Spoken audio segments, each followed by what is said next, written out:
Bienvenidos a una nueva edición de Q-Íntimo. Hoy tenemos un programa súper mega especial. Estoy nada más y nada menos que con Santiago Cruz. ¿Cómo andás, Santi? Claro, qué gusto verte. ¿Cómo va todo? ¿Bien? Al fin te conozco, que no sea atrás de una pantalla. Por fin. No sabes lo feliz que estoy de estar de nuevo en Buenos Aires, de estar de nuevo en Argentina, de venir, de respirar este aire, de ver esta ciudad que me encanta y de saber que pronto volvemos a tocar además.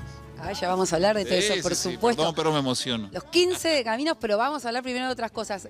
¿Cuándo llegaste? El jueves muy temprano. Ah, bueno, pudiste disfrutar. ¿Qué estuviste haciendo? Sí, mira, estuvimos grabando el jueves un videoclip de un proyecto muy interesante que seguramente pronto podremos contar.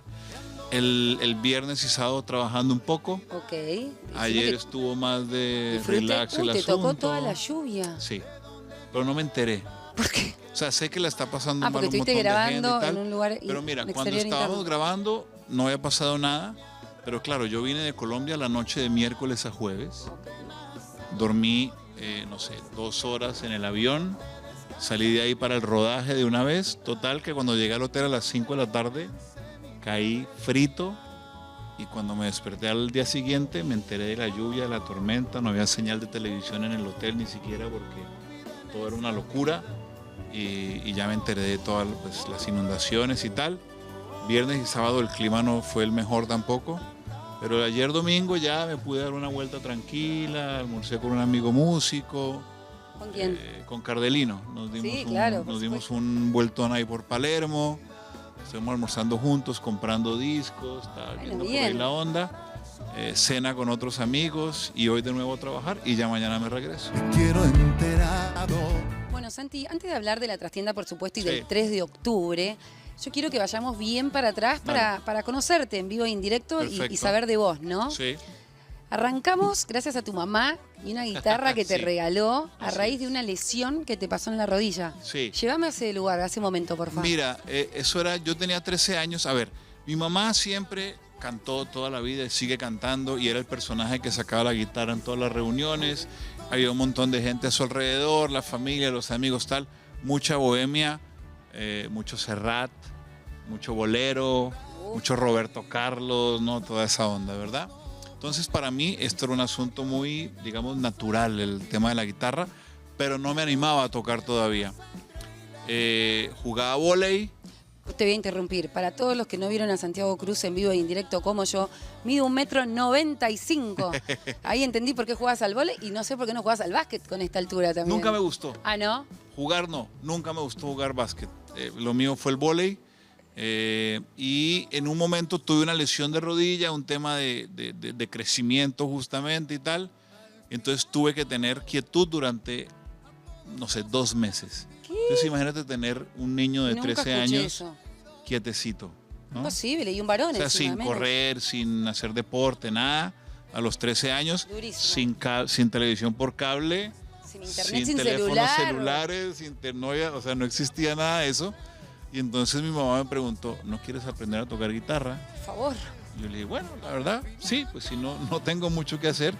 Y ahí empezó mi relación con esta que ya somos inseparables ya. Todavía me muera por estar contigo y que aún recuerde todos tus caminos. Todavía me pierdo entre tus fantasías y que aún te sienta parte de mi vida. Solo espero que tú,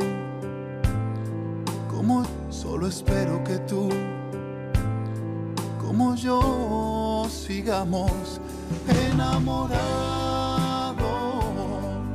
Estabas en el colegio, sí.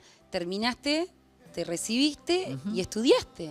Mira, ¿fuiste a la universidad? Sí, me recibí. De hecho, ahorita veníamos hablando en el auto. Después estuve 1 año en el ejército, servicio militar. Sí, ahí también quiero llegar. Vamos a hacer una pausa, ya que me sacaste el tema. Epa, va. Ahí en el servicio militar te fuiste con la guitarra. Sí, total. Me cambió la vida. Y le cambiaste la vida a todos los que estaban con vos. La verdad que sí. Llévame a ese momento, por favor. La guitarra es un instrumento muy amable, ¿sabes? Y cuando éramos 150 jóvenes entre 15 y 18 años. Ah, ¿tan jóvenes iban a la colimba? En aquel momento sí, claro. Bueno, terminamos el colegio a esa edad. Y claro, era acá recién en su momento era los terminábamos 18. el colegio. No. 16. Allá yo llegué al ejército de 16 años. Oh, yo terminé el terrible. colegio 16 y entré inmediatamente al ejército. Y entonces, claro, en esas, lejos de casa, con ese montón de gente, con esa exigencia y con esa dinámica que se arma ahí en el ejército, que es brusco todo, ¿viste? Es fuerte todo. Yo en algún momento de la tarde-noche, cuando llevé la guitarra, empezaba a cantar y como que ese rato se hacía amable, ¿viste? Como que, claro, para vos y para todos. y pasaba algún compañero y me decía, oiga, tal canción, y la cantaba, y si no me la cantaba, si no me la sabía, se sumaban a cantar conmigo. Entonces la guitarra es un instrumento que cambia muy rápido la dinámica social de cualquier lugar, creo yo. Y a mí mi vida cambió, ni hablar de que los oficiales, que eran apenas unos años mayores que nosotros, porque estaban recién salidos de la escuela militar, alguno me decía que le llevara serenata a la chica con la que estaba saliendo o alguna cosa, entonces me dejaban dormir hasta un poquitico más tarde, porque había estado con el subteniente dándole serenata a la novia. La música abre muchas puertas. Seguimos, salimos del servicio militar. Sí.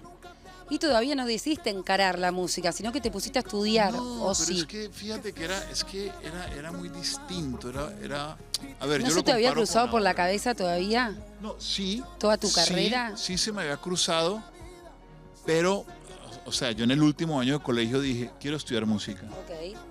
Pero es que estamos hablando, yo me gradué en el año 92, ¿sí?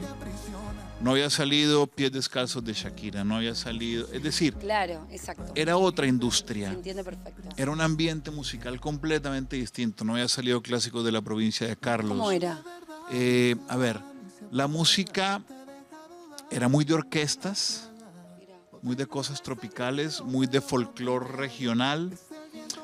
No había llegado, para mí lo que pasó con Carlos, por ejemplo, fue que antes de Carlos no había llegado ese artista que aglutinara al público.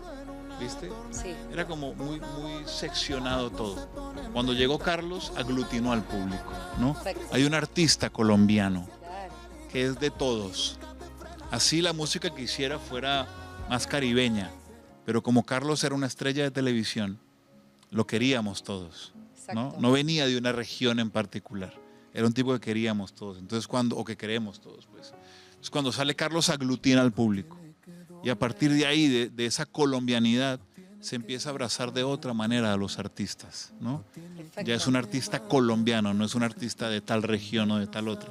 Era artista colombiano. Entonces empieza a crearse el público colombiano, ¿no? Ahora, yo lo transporto a este año 2025, que cualquier joven, cualquier niño dice, quiero estudiar música, y los papás tienen 40, 50 proyectos de artistas colombianos que les hace ver que sí es posible. Y no solo eso, sino que con el teléfono te grabás solo, te subís a las redes y en 2 segundos te podés viralizar. Nada que ver. Ni hablar. Que no sé qué tan bueno es eso, pero sí, los caminos son distintos, también las posibilidades son distintas. A eso me refiero, te da más posibilidad. Obviamente hay más facultades de música, más escuelas de música de lo que había antes, ¿no? Entonces yo en aquel momento eso se veía muy lejos. Okay. Y entonces decidiste estudiar. Entonces estudié Licenciatura una de carrera que se llamaba Finanzas. Finanzas, Gobierno y Relaciones Internacionales. Ok. Mira el nombre, ¿no? No lo puedo creer. Mi título es Profesional en Finanzas, Gobierno y Relaciones Internacionales con énfasis en gobierno. Ese es mi título profesional. ¿Te recibiste? ¿Nunca ejerciste? Y empezamos a tocar en bares. No, sí ejercí. Yo durante la época de universidad estudiaba en la mañana, trabajaba en oficina en la tarde, corbata y toda la cosa. ¿Qué Tal. hacías con la corbata? No te imagino. Yo tampoco ya me imagino Al bolsillo, estas alturas. tucu. No, llegaba con la corbata en el bolsillo ¿viste? del saco y en el ascensor me la ponía para llegar a la oficina, ¿no? Trabajaba en el departamento de mercadeo de una compañía, tal, y en las noches cantaba en bares, Ok. ¿no? Esa fue mi ¿Quién te descubre? academia. Nadie me descubre, Nadie. no. Todos tenemos esa ilusión de que alguien algún día nos descubra. Yo empecé a hacer mi camino solo, empezó la gente a ir a bares, a verme cantar. Luego tuve un bar propio en el que la gente era un poco más grande y la gente iba. Se volvió un lugar importante como de la movida musical y televisiva de la época. De hecho, el libretista de Betty la Fea llegó a ser socio nuestro y yo salgo en como 3 capítulos de ¿En Betty serio? la Fea cantando ahí para, Me voy a poner a googlear ya para en Armando YouTube y para Betty. verte. Entonces se arma toda esa vuelta y yo empeñado en seguir este camino de la música, me financié mis primeros discos y aquí estamos 10 discos después. ¿En qué momento sentiste que te podías dedicar a la música y que podía ser tu trabajo? Vivir de la música.